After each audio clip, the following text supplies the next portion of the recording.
Nggak jadi.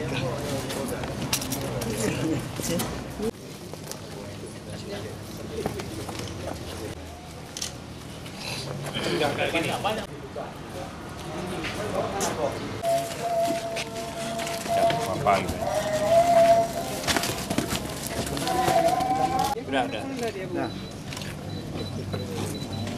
Pak Kapolda.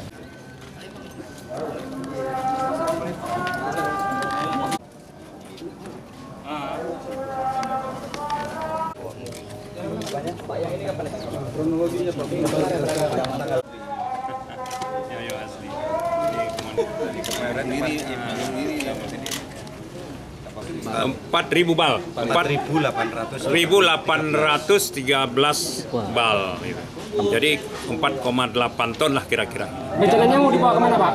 Rencana kalau keterangan tersangka sementara dia bawa dikumpulkan di daerah Janto, dijadikan satu, nanti transit di situ. Nanti ada mungkin daerah lainnya dijadikan satu truk, barangkali tronton. Menurut keterangan si tersangka akan dibawa keluar.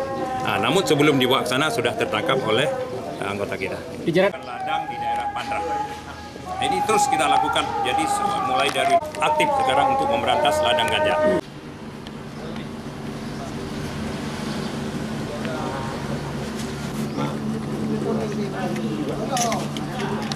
Berbungkus.